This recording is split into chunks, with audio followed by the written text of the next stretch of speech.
pertama kali masuk ke Pus Ya. Infolate itu apakah punya cerita? Ya, Siap. itu merupakan kejutan bagi saya. Siap.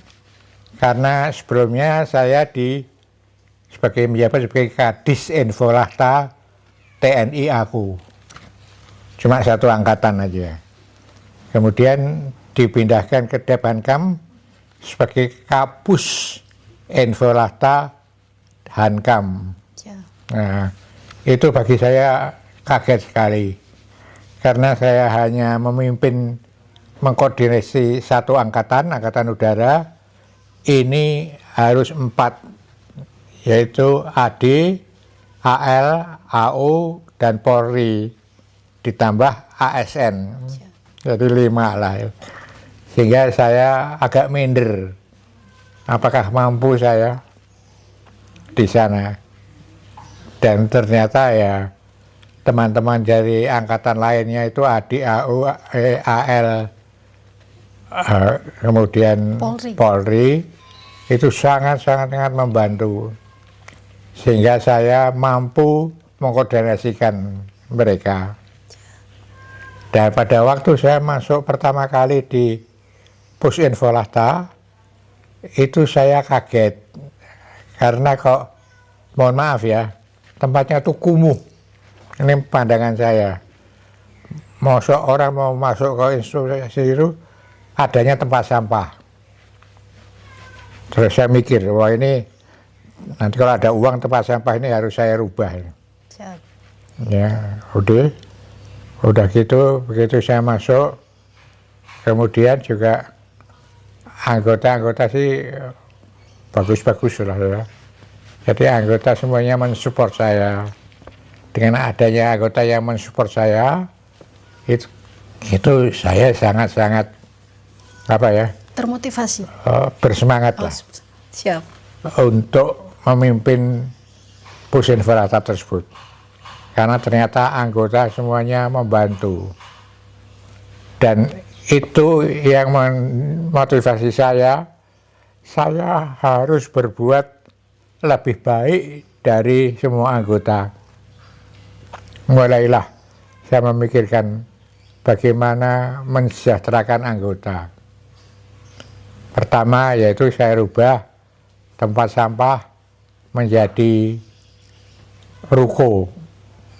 Dan pada waktu itu lagi hebat-hebatnya pengusahaan wartel. Dan ruko dan wartel. Wartel itu saya serahkan kepada PNS ya, untuk dilola. Hasilnya cukup bagus. Ya, karena di depan pasar satu-satunya wartel di daerah Pondok Labu, sehingga hasilnya sangat-sangat membantu anggota. Kemudian saya masuk lagi ke dalam, lihat mes. Ini mes atau kandang burung, jelek sekali ya Pak Qasim.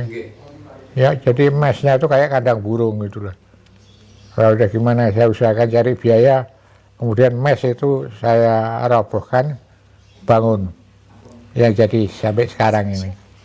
Dan mes itu kita sewakan ke semua anggota yang membutuhkan, dan uangnya masuk ke PNS. Jadi kesejahteraan PNS itu ada ruko, ada wartel, ada mes. Itu semuanya saya benahi. Kemudian saya lihat tugasnya ke dalam itu adalah di samping mengkoordinasikan sebagai pusat informasi data Hankam, pada waktu itu masih garis miring ABRI, di samping Hankam ABRI juga. Itu saya harus berbuat lebih baik. Akhirnya saya benahi organisasi pelan. Ya, saya mulai, karena zaman itu komputernya itu segede gajah. Jadi komputernya itu namanya pakai mainframe. Komputer mainframe itu gede sekali. Yang sekarang kemampuan mainframe itu sama dengan satu PC itu. Zaman dulu tuh mainframe itu. Ini komputer gedenya sekian. Terus yang paling banyak anggotanya itu ya perempuan, itu adalah data entry. Hmm. Jadi perempuan-perempuan baik TNI maupun PNS itu semua tuh kerjanya masukin data entry. Itu paling banyak perempuannya itu di data entry. Oke, masuk data entry. Oke. Kemudian saya mulai melihat ya, ini komputernya ini harus diremajakan. Saya mulai melihat komputer di IBM, kemudian di digital, kemudian saya diundang ke Singapura, saya melihat itu semua. Akhirnya saya dapat biaya komputer itu diremajakan. Kemudian organisasi juga mulai saya benahin, di mana saya lihat anggotanya segitu banyak, tapi kesejahteraannya itu minimum. Ya Pak Qasim ya. Jadi anggotanya tuh kasihan sekali. Kemudian saya mulai memikirkan gimana. Cara pertama adalah saya mengadakan, ya kalau sampai sekarang programnya Pak Prabowo ya, yaitu makan siang. Oh. Kalau dulu akhirnya itu saya beri makan siang. Jadi di tempat sampah tadi saya bikin kayak kantin gitu ya, itu untuk makan siang. Jadi PNS semuanya itu dapat makan siang gratis. Ya, dapat makan siang ya supaya anggotanya semangat. Ya. Jadi pengen makan siang, terus 3 bulan sekali saya adakan acara meok, yaitu makan enak, omong kosong. Jadi semua anggota itu lepas, kita nggak pakai pangkat, PNS-nya juga, kita bareng-bareng udah makan di ruangan di atas itu, kemudian kita main gaple, kita nyanyi-nyanyi, makan-makan. Ya. Karena dulu kita kan, saya tuh kan senang nyanyi ya sama ibu. Kebetulan ada band, tapi bandnya nggak terbina. Kemudian saya ke Singapura, saya beli gitar, saya beli alat, terus menjadi band yang bagus lah. Saya beri nama Beat Band, ya. The Beat, namanya, The Beat bandnya itu. Yang mainnya itu melodi gitarnya itu ada namanya, udah almarhum ya Pak Darmadi. Pak Darmadi, kemudian siapa lagi ya? Asegaf itu main drum, kemudian siapa tuh yang anaknya kembar itu? Mujo Sularso. Pak Mujo. Mujo. Pak Mujo. Pak Mujo itu banyak lah. Jadi itu sudah, setiap minggu kita latihan nyanyi, terus 3 bulan sekali kita makan ya enak. Nah itulah saya adakan peningkatan karena pada saat pemimpin sebelum saya itu katanya loh ya, ini katanya aja, dengan anggota itu jauh. Jadi anggota itu takut pada pimpinan. Ya, kalau saya enggak, saya sama aja, karena pemimpin dan saya enggak ada bedanya. Sekarang Posin Volata itu sudah dikelola oleh generasi muda, anak-anak muda sekalian. Nah, anak-anak muda sekali harus penuh semangat, dan mereka adalah generasi yang sudah mengenal teknologi yang baru. Jadi kalau saya sekarang aja pakai HP ini bahasa Jawanya tuh nunak-nunuk gitu.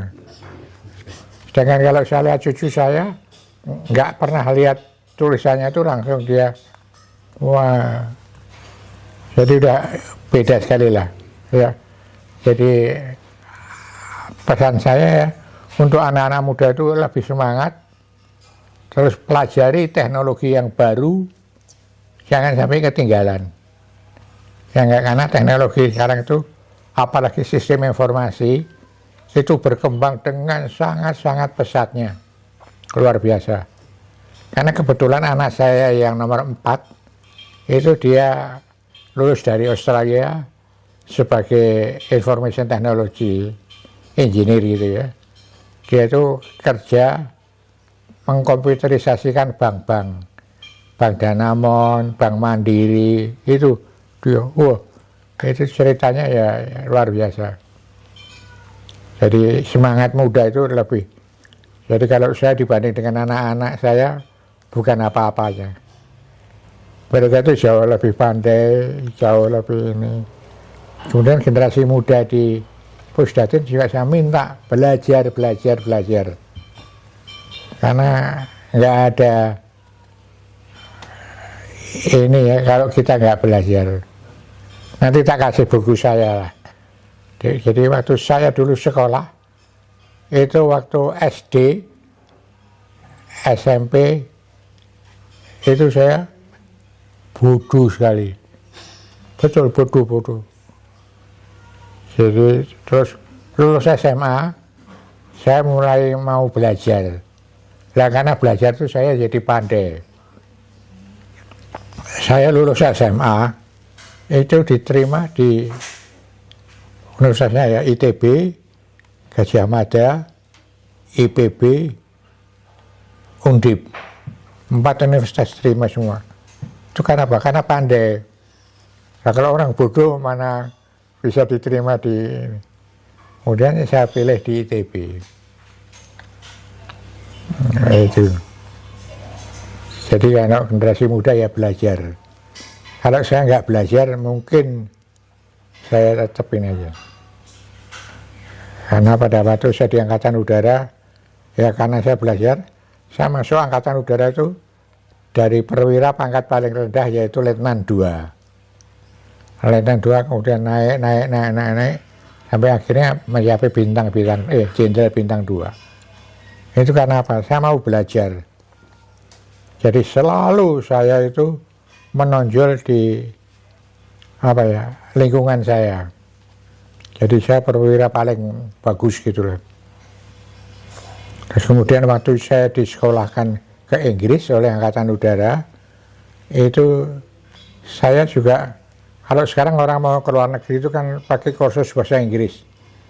Saya nggak ada, langsung berangkat aja. Sampai sana ya saya belajar. Akhirnya dengan lulus dengan nilai baik. Itu di Inggris. Bayangkan, saya sarjana dari ITB, ngalahkan teman-teman yang dari Akabri, bisa Jenderal bintang 2. Itu kalau nggak kerja keras, nggak akan. Ini ada semua ada di buku ini. Siap. Saya ceritakan. Terima kasih Bapak atas wawancaranya. Siap. Tetap sehat ya Pak.